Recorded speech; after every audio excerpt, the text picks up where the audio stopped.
Afternoon, folks. Well, the X-A7 finally arrived, and this is the first time I've had a chance to get out and about with it. Now, word of warning, I'm not filming with an ND filter because my adapter rings haven't arrived. So I'm at 1/500th of a second. It's the rule of I haven't got a clue.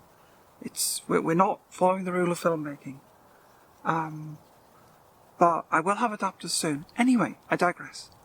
What I wanted to talk about a little bit was this camera. The idea was getting something that was a cheap vlogging setup, and I paid about £500 for this camera. Now I've been having some issues with the audio for the most part. There's two main issues I've had. One is focus breathing, which you might see getting picked up on the camera, and the other is audio. And there is a lot of hiss on the audio, which is not a problem. We know that this camera has fairly average preamps. It's a budget camera. Well, I think of the last video I posted on the Peak Design strap, wrist strap, which I'm using today. Especially towards the end, if you want to listen to that video, you'll notice that there's a warbling, very slight, on the video. Now, I thought that was to do with setting the audio levels, and one of the important things I'm learning about starting to vlog and become a filmmaker is that audio is sometimes a lot more important than the video quality. At the minute, I've got the audio level, I believe, set to 4. I have been using it on level 2, I know that for sure.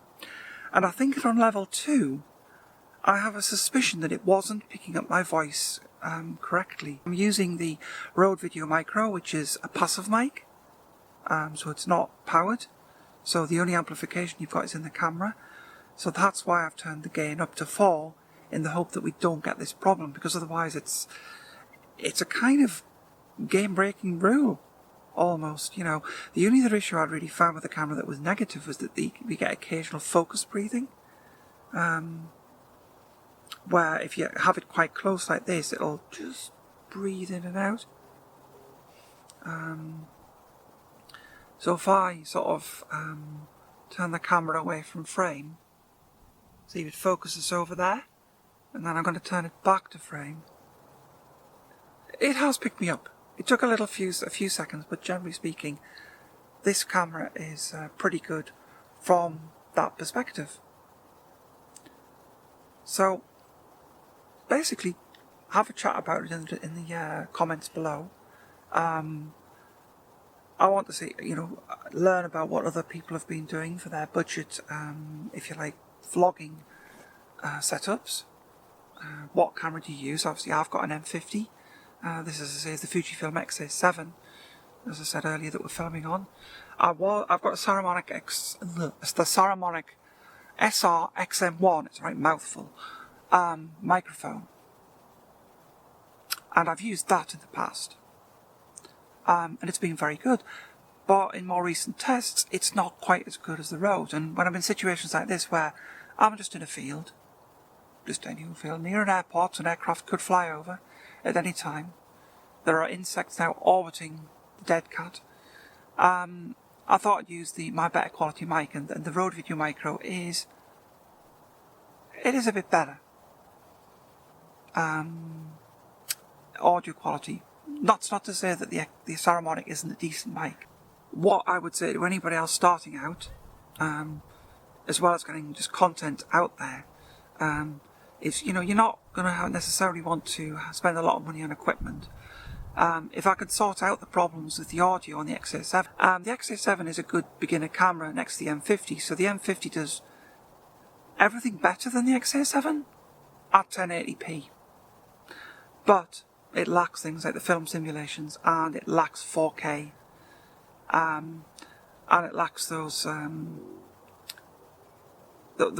fantastic Fuji color science. Even the X-A7's got that. Now I've tweaked the classic negative. Is it Pro Neg? Sorry, classic negative. I think classic chrome. I'm filming this in Pro Neg standard. I've made the profile as flat as I can. I'll put the settings that I've put into the camera in the description below, so you can, if you've got a Fuji camera, you can have a mess around with it. So although you don't have a very flat profile built into this camera, you can, to a certain extent, do it, and it'll give you a little bit more scope to play around in post. This camera and the M50, I had been filming at 24 FPS, which is film speed. And I was speaking to a friend who is a very experienced filmmaker and director of photography, and has worked on several productions, said just film at 25 frames a second. And doing so, you get a lot smoother footage.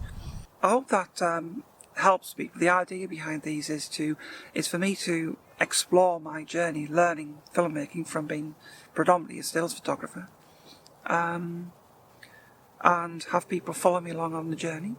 If you are more experienced, feel free to give tips. We're filming on the Fuji X-T30 f2.8 to f4 lens, which is one of the best lenses it's called a kit lens, but it's an amazing lens.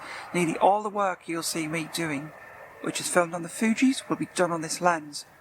Although I have sold a lot of my Canon kit, and I'm eyeing up the fantastically expensive 56mm f1.2. Or do I get the 50mm f2? I haven't decided yet. Decisions. Again, if you use that, I know that the 56mm is not really any good for filming. Probably for B-roll. It's okay with manual focus, or if you can set, the focus doesn't jump around too much. I know that its autofocus isn't as good as this lens, but we shall see. I think I've done well holding this quite steady. I didn't want to lug a tripod around, and I didn't want to lug the gimbal around because it's a lot to carry when you're just out for a walk. I hope this has helped. The idea behind this was to learn about the audio and to say how important the audio is. Please discuss and let me know what you think. Let me know what your experiences are.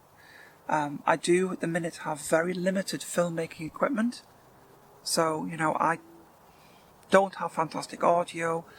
I want to get the Rode Wireless Go, the wireless lav mic, but I've got lenses to think about. I'm still in the bits of selling other stuff. Maybe one day I'll start making money from this. One day. That's the hope, and it becomes self-funding. But in the meantime, I can't. So, audio, very important. Not necessarily, your video's not necessarily as important as the audio. Get the audio sorted, that's what I've been told. And that's what I'm trying to do. I'm focusing on getting good audio from a budget camera, making sure that the camera's working, and getting the best quality I can from this. Anyway, thank you for watching. If you found the video useful, please like. It always helps promote the channel. And do subscribe and click the notifications bell. See you all later.